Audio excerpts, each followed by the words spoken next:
Welcome, curious minds, to the deep dive. Today, we're taking a pretty big plunge. We're tackling what many call the most beautiful book in English literature, James Joyce's Ulysses. That's right, a big one. Exactly. Now, I know some of you might be thinking, Ulysses, isn't that like impossibly dense, really intimidating? And yeah, it definitely has that reputation. It does, for sure. But our mission today is to kind of peel back those layers. We want to show you why our source material actually promises it's a rich, deeply rewarding journey, and that a pleasure is in store for you. So we're going to pull out the key insights from our sources, try to make the complex stuff accessible, maybe even entertaining, and hopefully you won't just feel informed, but maybe, just maybe, you'll want to actually pick this magnificent beast up yourself. Indeed. And, to really get Ulysses, you have to appreciate its unique ambition. It's not just a book you read passively. It's more like an experience that unfolds over, nearly 800 pages? Yeah, something like that. All meticulously chronicling just one single ordinary day in Dublin. June 16th, 1904, Bloom's Day. Bloom's Day, right. And our sources, crucially, include direct bits from the novel itself, which really lets us see its many facets, its allure. It gives us a direct window into Joyce's method. So what are these facets? What makes it so special according to the sources? Well, first off, it's described as beautiful. Yeah. And that's not just, pretty writing. The language itself, our source uses this great phrase, strings of deliquescent verbs and portmanteau adjectives. Portmanteau adjectives, I like that, like smog. Exactly like smog. Uh-huh. Words, Joyce basically smushed together from existing ones. It's designed to dazzle you, create new feelings with language. It's like a linguistic playground, really stretching what English can do. Okay, beautiful language. Yep. But it's not just serious and poetic, right? Our sources say it's hilarious. Oh, absolutely hilarious. They even say reading it can be physical, leading to physical surrender through laughter. Wow. Physical surrender. Yeah. It's got this biting wit, real irreverent humor, and loads of situational comedy that kind of sneaks up on you. Yeah. It definitely proves that profound literature doesn't have to be stuffy or humorless. Right. And on the flip side, maybe connected to that humor, it's also called filthy. Yes, incredibly filthy. Joyce's fidelity to how we really experience our bodies, and especially our sexuality, made it a scandal when it was first published, and arrests us still. Arrests us still. That's strong. It is. It's unvarnished. It's raw.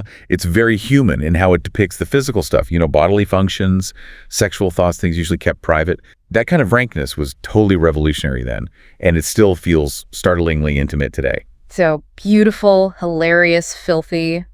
What else? It's loquacious. Definitely loquacious. You get immersed in these lists, diversions, and reappearances, teeming with happy returns. The language just flows. It pleats its excessive language into patterns of motifs, echoes, and Odyssean parallels. Okay, so lots of words, lots of patterns, like a river of language. Exactly. A river of words, constantly flowing, branching off, pulling you into this deep current of consciousness that really mirrors how our thoughts actually work, or how Joyce imagined they work anyway. And through all that language, all those side trips, it still manages to be insightful. Incredibly insightful. The novel's twists and turns, our source notes, they trace what it means to live, if not quite happily, at least contentedly, in modernity, how to be more or less at home even now in the world. That feels very relevant, how to be at home in the world now. It is. It's not just about Dublin in 1904. It's a timeless question. Joyce shows us that finding belonging, or even just contentment, it often comes from navigating the daily stuff, the chaos, the personal griefs, the small kindnesses, not from grand historical moments. So it tackles these big universal questions about being human all within one day. Precisely. Showing that even a single seemingly ordinary day can hold profound answers. And maybe surprisingly, for a book over a century old, it's called modern. Remarkably modern. Its concerns with advertising, commodities, city life, ethnic identity, Irish, British, Jewish, the care of one's body. It genuinely makes it a mirror of concerns we still share. So things like consumerism, urban living, identity politics. All there.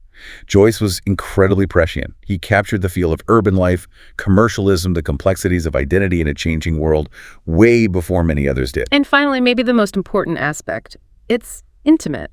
Deeply intimate. Joyce gives you access to the most secret thoughts, feelings, embarrassments, and dreams of Poldy, Molly, Stephen, and many others. You feel like you know these characters, maybe better than you know some real people. You get right inside their heads. You really do. experiencing their internal lives with startling clarity. And at its heart, the tale of Leopold and Molly Bloom is a love story that is as tender and as troubled as is real love. Not idealized then. Not at all. Yeah. It's moving, complex, unvarnished, a real complicated relationship. And having these direct excerpts from the novel in our sources today really lets us, get our teeth into its actual texture. Okay, let's do that. Let's unpack this by diving into our first two main characters.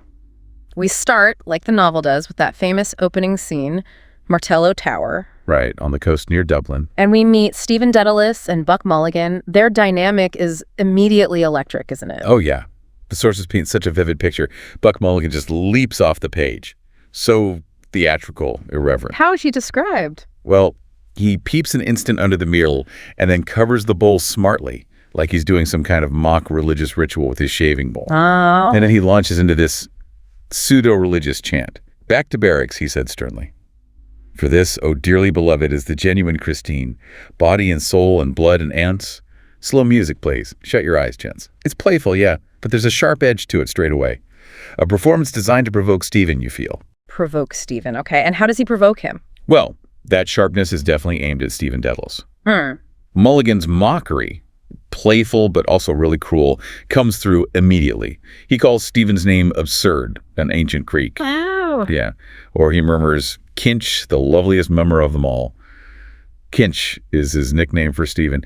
And this sort of boisterous energy from Mulligan constantly clashes with Stephen's brooding, almost melancholic vibe. So a real contrast in personalities. Absolutely.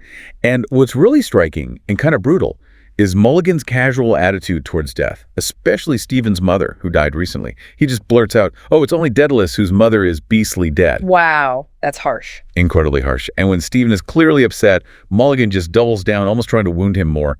He argues, "And what is death? Your mother's or yours or my own? You saw only your mother die? I see them pop off every day. It's a beastly thing and nothing else. It simply doesn't matter." That's just cruel, especially to a friend. Exactly. This direct confrontation with Stephen's raw grief immediately shows Mulligan's unsettling character, but it also lays bare Stephen's own deep vulnerability right from the start. Yeah, you can feel Stephen's pain. And for him, it's clearly more than just sadness, isn't it? It's a real burden. A profound burden. The sources talk about his pain that was not yet the pain of love fretted his heart. And Joyce doesn't just mention the death. He makes us feel it, remember it viscerally through Stephen's eyes. How so? What imagery does he use? It's haunting stuff. Her wasted body within its loose brown grave clothes giving off an odor of wax and rosewood. Her breath, a faint odor of wetted ashes. Yeah, very specific. Very. And even more disturbingly, the memory of the bowl of white china, holding the green, sluggish bile which she had torn up from her rotting liver by fits of loud, groaning vomiting. Goodness. That's graphic. It is. It's not just grief. It's grotesque, almost repulsive memory that haunts him, stains his thoughts. Joyce is unflinching about the ugly reality of death, and that honesty pulls us right into Stephen's tortured mind. And this raw grief, this memory, it fuels his arguments with Mulligan too, right? Especially about religion. Directly. Yeah. The memory of his mother asking him to kneel and pray on her deathbed, and Stephen refusing that comes up brutally in Mulligan's sarcastic jibe. "You wouldn't kneel down?" When she asked you, "Why?" "Because you have the cursed Jesuit strain in you, only it's injected the wrong way." The Jesuit strain, what does that mean? It refers to the intense intellectual, often dogmatic training he got in Jesuit schools. But for Stephen, it seems to have twisted into this kind of cynical anti-clericalism, a rejection of the church. Ah, I see. So he's rebelling against his upbringing. Very much so. He even refers to a clergyman later, scathingly, as the Reverend Carrion Crow. It shows how deep his rejection of institutional religion and his own intellectual pride run. That intellectual pride, it's so clear in their banter, isn't it? Like that bit about Shakespeare. Oh, absolutely. That moment when Haynes, the English guest, completely misunderstands Stephen's complex theory about Hamlet. Right. Haynes thinks Stephen proved something absurd with algebra. Yeah, Haynes repeats Mulligan's garbled version, that Stephen proves by algebra that Hamlet's grandson is Shakespeare's grandfather and that he himself is the ghost of his own father, which is just nonsense. So what was Stephen's actual idea? Much more subtle. The source clarifies his actual thought was that Shakespeare's ghost is Hamlet's grandfather. It perfectly shows Stephen's intricate, almost impenetrable mind, always wrestling with these abstract ideas that others just miss. Or twist. Or twist, exactly. This deep inner world full of complex theories and that profound pain that really defines him early on. But his external reality is quite different, isn't it? He seems quite poor. Yes, that rich inner world is starkly contrasted with his pretty harsh reality. His financial struggles are hinted at subtly but consistently. How? What details show that? We see the fraying edge of his shiny black coat sleeve. A tiny detail, but it speaks volumes. Mulligan clearly knows Stephen has no money, even tossing him 2 pence for a drink sarcastically. And Stephen just tries to ignore it. Pretty much. His quiet decision to be inconsequent, basically indifferent and not mope over it all day, is his way of coping. It's like a defiant assertion of independence, even when he's broke. He's intellectually wealthy, but practically penniless. Adds another layer to his isolation. Okay, so that's Stephen. Brooding, brilliant, grieving, poor. But then Joyce shifts gears, right? This is where it gets really interesting. Masterfully done. Because as we see Stephen wrestling with grief and intellect and faith, we're suddenly introduced to someone completely different, Leopold Bloom. Exactly. Whose world is far more grounded in the everyday. Still complex to profound, but in a totally different key. It really shows the novel's incredible range, moving from that philosophical torment to the mundane reality of this other man. It does, and Bloom's day starts so differently. We're immediately in a more domestic, intimate setting. A real contrast to the Martella Tower's intellectual sparring. How does his day begin? Quietly. With his wife, Molly. He hears her sleepy, soft grunt, notices the loose brass quoits of the bedstead jingling as she turns over. He even makes a mental note. Let's get those settled, really. Very practical. Very grounded, almost sensual in its focus on small details. It immediately draws you into the texture of his married life, his gentle way of observing things. And his family thoughts continue, don't they, with a letter from his daughter? Yes, Millie's letter arrives, a letter for me from Millie, and a card to you. And it brings this mix of fatherly pride and a touch of sadness. Why sadness? He notes, 15 yesterday, her first birthday away from home. Separation. It's that little pang of her growing up, moving away. And that thought immediately triggers the deeper, constant pain of his son Rudy's death. Rudy. Yeah, the memory surfaces constantly for Bloom. He would be 11 now if he had lived. These small, everyday moments open up these wells of inner life. His enduring sorrows, the quiet dignity he has, makes him instantly relatable. And then there's his famous breakfast ritual in the outhouse. Yes. The outhouse scene. It's unflinching, and for its time, pretty shocking. Describe it. Well, he allowed his bowels to ease themselves quietly as he read, reading still patiently, that slight constipation of yesterday quite gone. Wow, okay. Definitely humanizing. Incredibly humanizing. It strips away any pretense. How many literary heroes get introduced like that? It's a bold move by Joyce, makes Bloom incredibly real, instantly. And he's reading some story while he's occupied. Appreciating the quick and neat writing of Mr. Beaufoy, the author. He even envies the payment. Beaufoy got £3.13 6. Shows his practical side, but also that slightly wistful desire for, financial stability, dreaming through reading. That practical nature connects to his job, right? Advertising. Directly. It shapes how he sees Dublin, his eyes wandering over the multicolored hoardings. It's not just casual looking. It's the professional gaze, always spotting opportunities. Does he have ideas? Oh yeah, innovative ones, like a transparent show cart with 2 smart girls sitting inside writing letters, or an ink bottle with a false stain of black celluloid. Clever. Were they used? Nope. And he's frustrated that Healy, his employer, didn't adopt them. He shows he's forward-thinking, maybe a bit ahead of his time, often unappreciated. Always innovating, even if Dublin isn't quite ready. And his observations go beyond ads, right? Into city life, social issues. Absolutely. We see his quiet compassion when he helps the blind young man, the blind stripling. He gently guides him. You're in Dawson Street. Molesworth Street is opposite. Do you want to cross? There's nothing in the way. Just a small act of kindness. Small, but it tells you so much about Bloom. His empathy, his practical decency. And he notices the hardships, too. Definitely. He sees the Healy sandwich board men earning just $3 bob a day, walking along the gutters, just keep skin and bone together. He's acutely aware of class, of economic struggle. Does he think about solutions? He muses about it, thinks about a communal kitchen years to come, perhaps, all trotting down with porringers to be filled, and But then he immediately pulls back with cynical realism, recognizing it's usually every fellow for his own, tooth and nail, gulp, grub, gulp, gob stuff. So he sees the ideal and the harsh reality. Exactly. Both the collective good and the competitive human drive. It's a complex social view. Bloom's world seems so rich, philosophical, but also very physical, his thoughts on food, for instance. Oh, they're fantastic. His musings on oysters, unsightly like a clot of phlegm. Filthy shells, devil to open them too. Who found them out? Garbage, sewage they feed on. Not exactly appetizing. Not at all. Wonderfully unromantic, almost disgustingly realistic for a supposed delicacy. He also thinks about Chinese eating eggs 50 years old, or how aristocrats want special dishes. He's constantly dissecting, questioning, finding the absurd in the everyday, fascinated by strange human habits. And this awareness extends to his own body, his sensuality. Very much so. His decision to get a bath isn't just about getting clean. He thinks, dirt gets rolled up in your navel. Nicer if a nice girl did it. There's this quiet, almost wistful longing for intimacy, for care. Even buying soap has meaning. Seems like it. The lemon-flavored soap isn't just practical. It hints at a desire for freshness, simple pleasures. And his thoughts often drift to Molly, be near her ample, bed-warm flesh, shows his deep connection to her, to the physical, even when things are strained between them. And that famous memory of Howthed, when he proposed. Ah, yes. That captures the sensuality and tenderness so beautifully, he recalls. Cool soft with ointments, her hand touched me. Her eyes upon me did not turn away.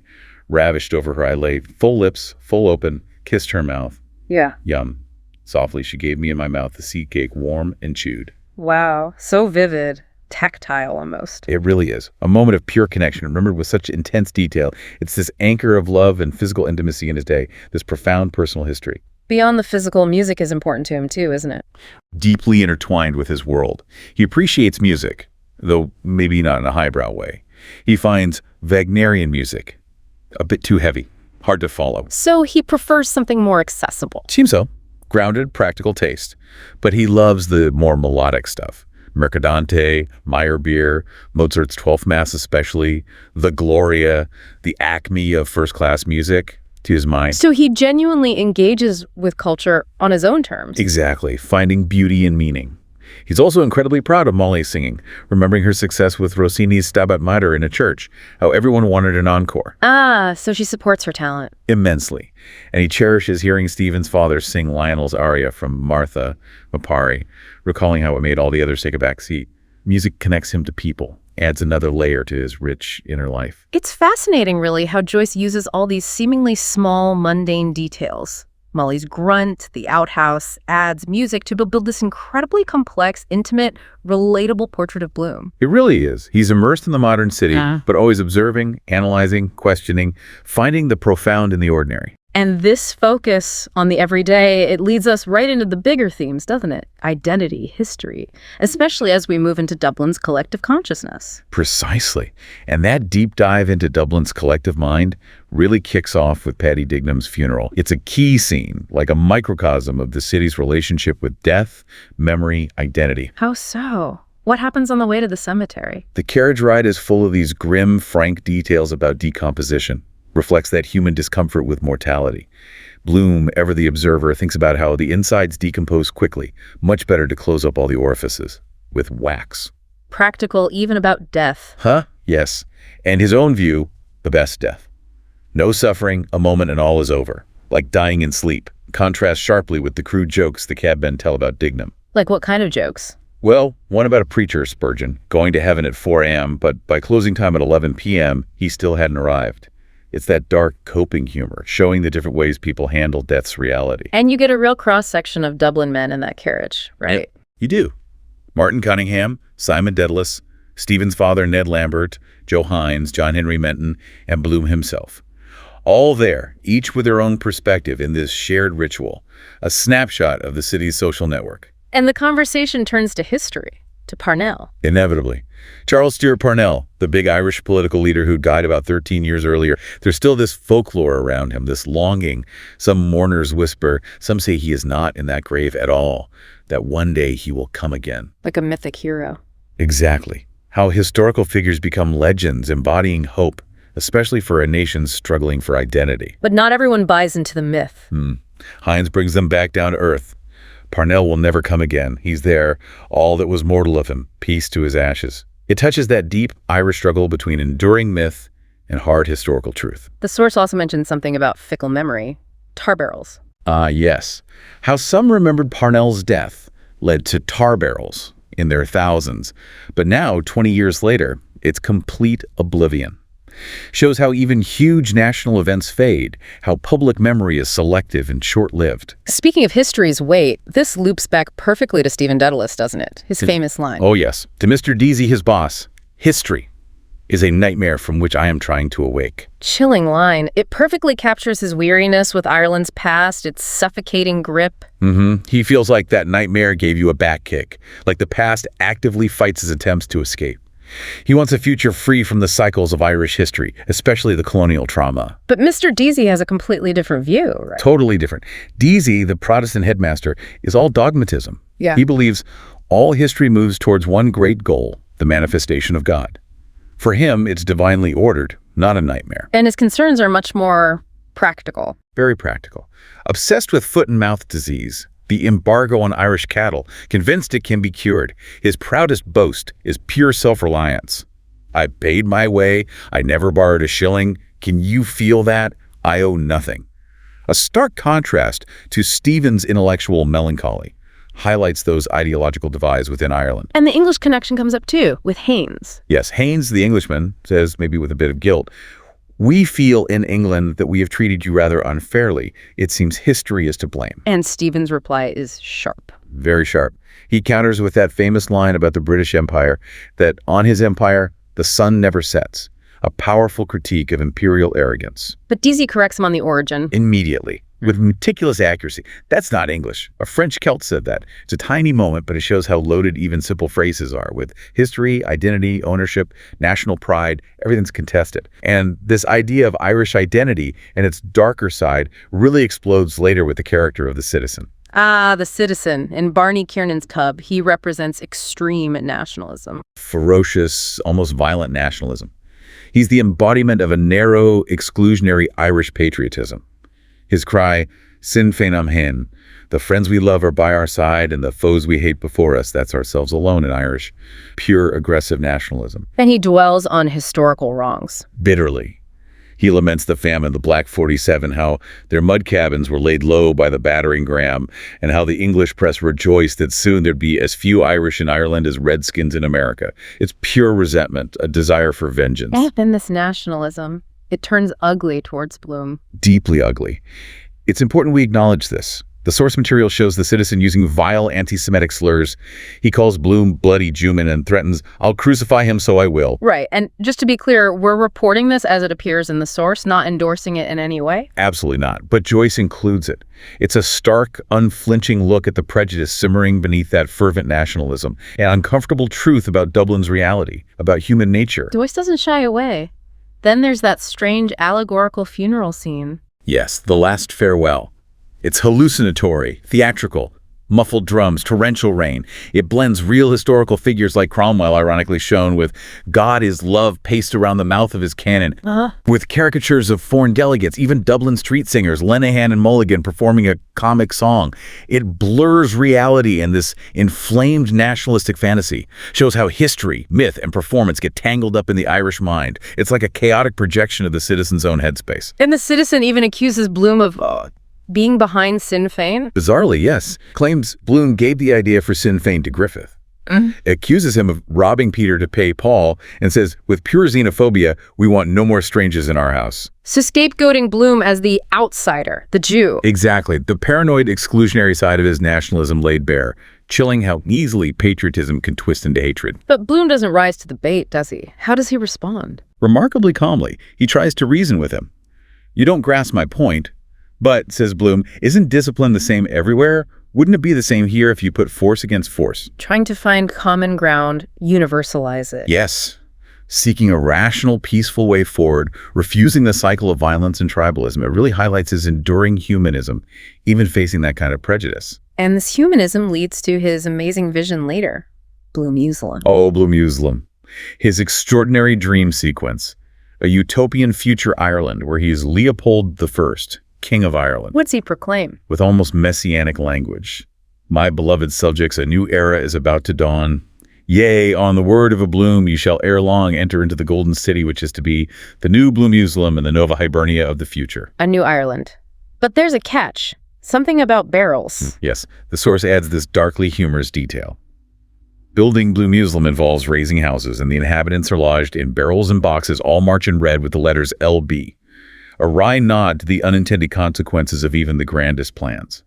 Classic Joyce. So what are Bloom's ideals for this new Ireland? Incredibly progressive, totally opposite to the citizen's narrow view.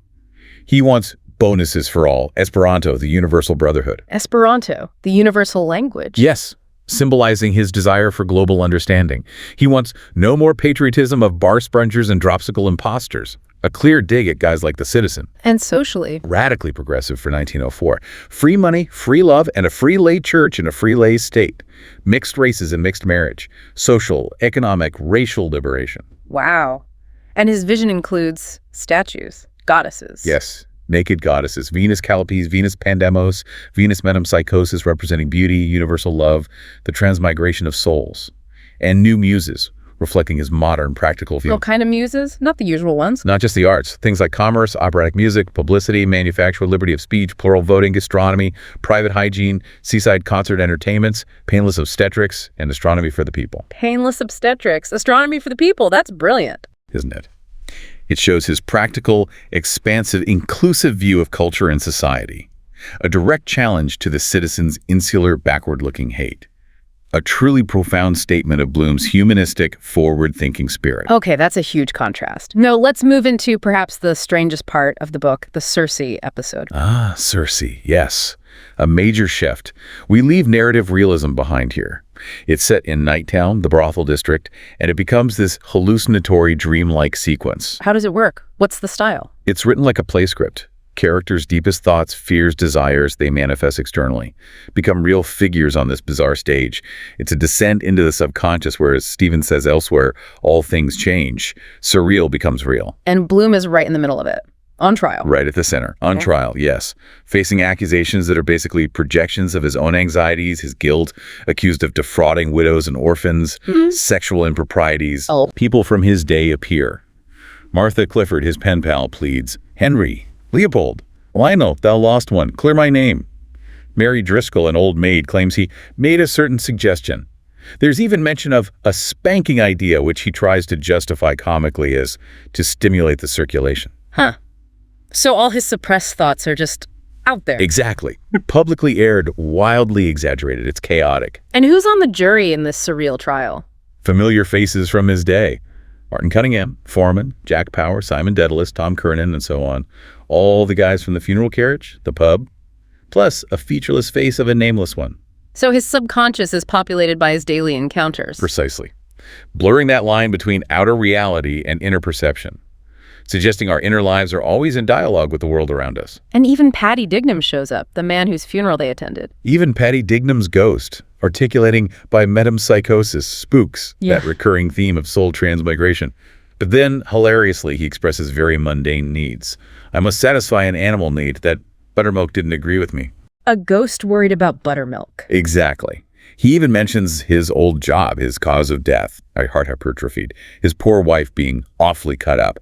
It's absurd, yet profoundly human. Even ghosts have earthly concerns. But amidst all these accusations, Bloom gets a moment of glory, becomes king. Briefly, yes. In a comical twist within the hallucination, he's suddenly elevated to Leopold I, King of Ireland, gets the freedom of the city. There's this bizarre procession. And he wears green socks. He shows all that he is wearing green socks, a small, absurd detail, but significant given the context of green and Irish identity. It shows the fluidity of identity in this episode, how inner desires for recognition can flash up, however briefly and weirdly. And Stephen has his own haunting encounter in Circe, right, with his mother. Equally disturbing, yes, and deeply revealing. His mother's ghost appears, spectral, begging him to repent. There's that chilling detail, a green rill of bile trickling from the side of her mouth. Just like his memory from the opening. Exactly. She reminds him of her love, who saved you, who had pity for you. She pleads, prayer is all-powerful. But Stephen rejects her fiercely, shouting, the ghoul, hyena. So he still can't reconcile with her or with faith? No. It vividly shows his ongoing guilt, his grief, his intellectual rebellion, his refusal to accept conventional piety, a powerful internal struggle made terrifyingly real. And then this whole hallucination ends abruptly, with violence. Yes, it shatters suddenly. Private Carr, a soldier Stephen had argued with earlier, just rushes him, fists outstretched, and strikes him in the face. Stephen totters, collapses, falls stunned. Wow, back to harsh reality. A brutal return plunges Stephen back into raw physical pain, the unforgiving reality of Dublin streets. But Bloom steps in. He does. After that violence, which leaves Stephen broken, we see Bloom's compassion. He runs to Stephen, come along with me now before worse happens. Here's your stick. He finds him, helps him up. And they walk back together. Yes. They begin that long, quiet walk back to Bloom's place on Eccles Street. A moment of unexpected amicability. A strange, almost father-son connection starts to form between these two very different men. A quiet rescue amidst the city's chaos. And even on the way back, there's a classic Bloom moment, something about a button. Yes, a very Bloomy and mischance. One of the back buttons on his trousers goes the way of all buttons, and he makes this heroic effort to make light of it, showing his practical resilience, his ability to endure small indignities. Still observing things even then. Oh yes, quietly noting, almost with detached humor, what qual had the red coat to strike the gentleman and he under the influence? It perfectly sums him up. Pragmatic, observant, quietly accepting life's little absurdities. So they finally get back to Bloom's house, and Bloom invites Stephen to stay. He does, a really generous offer of asylum, genuine hospitality. He suggests Stephen pass and repose the hours on an extemporized cubicle in the house. And Bloom thinks this would be good for everyone. He does. Ever the optimist. He anticipates the benefits for himself. Rejuvenation of intelligence from Stephen's company, for Stephen, security and seclusion of study. Even for Molly, disintegration of obsession, acquisition of correct Italian pronunciation. Italian pronunciation for her singing. Apparently. Bloom envisions this quiet intellectual haven benefiting them all. But Stephen refuses. Yes, promptly, inexplicably, with amicability. Gratefully, it was declined. Inexplicably, so we don't know why. Nope. It keeps Stephen enigmatic, highlights his stubborn, maybe self-destructive independence. That potential father-son connection remains incomplete. Resists an easy resolution. And there's a money exchange before they part. A small but significant detail. Bloom returns £1.70 to Stephen, money Stephen had advanced earlier, returned without interest. It feels like a balancing of accounts, no obligation left hanging, a final act of mutual respect. Then they step outside and the mood changes again. Becomes cosmic. Yes. As they emerge into the garden, the heaven tree of stars hung with humid night blue fruit. A moment of profound quiet and reflection. They stand there, each contemplating the other in both mirrors of the reciprocal flesh of their his fellow faces. Wow, that's a mouthful. What does it mean? It's complex, Joyce. Suggests they see reflections of themselves, yet also their distinct otherness in each other. Shared humanity, individual difference. And Bloom knows a lot about stars. Surprisingly, yes. He leads Stephen in contemplating evolution increasingly vaster. He talks about the moon, the infinite litigious, scintillating, uncondensed Milky Way, distant stars like Sirius knowing it's 10 light years, distant in volume 900 times the dimension of our planet, and Arcturus. He knows all that. Apparently. He considers the precession of equinoxes, the sheer scale of the universe, how a nebula could hold 100 of our solar systems. It's an amazing display of his intellectual curiosity, shifting from Dublin details to cosmic vastness. And this cosmic view leads to a realization about humanity's place. A stark, humbling one. Bloom gets that human life, threescore and 10, 70 years, is just a parenthesis of infinitesimal brevity against cosmic time. Makes you feel small. Exactly. A powerful moment of humility, recognizing our tiny speck of existence in this indifferent, sprawling universe. A recurring feeling in the book. But then, Joyce brings it right back down to earth, doesn't he, with a very physical act. Yes, right after the cosmic awe, at Stephen's suggestion and Bloom's initiation, they urinate together in the garden. In penumbra urinated, their sides contiguous, their gazes elevated to the shadow of the sky. Okay, so from stars to that. Exactly. This raw, unvarnished primal act underscores their shared physical existence, despite all their differences. Joyce even notes Bloom's trajectory is longer, less irruent, while Stephen's is higher, more sibilant, almost like a scientific observation of their biology. Only Joyce. So the long day is finally winding down. How does Bloom find peace after all this? Not through some grand revelation, interestingly, but in practical, financial security. His endowment policy, the bank passbook, the certificate of the possession of scrip, these protect him from the nadir of misery. The nadir of misery? What's that? It's the ultimate bottom descending through poverty, like a hawker, mendicancy, like a sandwich man, destitution, like an inmate in an old folks' home, finally reaching the nadir.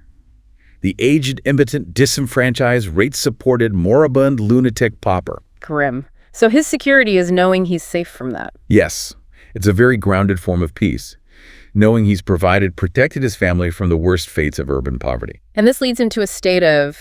Equanimity. Exactly. He reflects that everything that happened, all the challenges are as natural as any and every natural act. He rationalizes it. It's not as calamitous as a cataclysmic annihilation of the planet. It's less reprehensible than theft, highway robbery, and so on. Ultimately, he finds it more than inevitable, irreparable. So acceptance. A quiet, profound acceptance of existence in all its messy reality.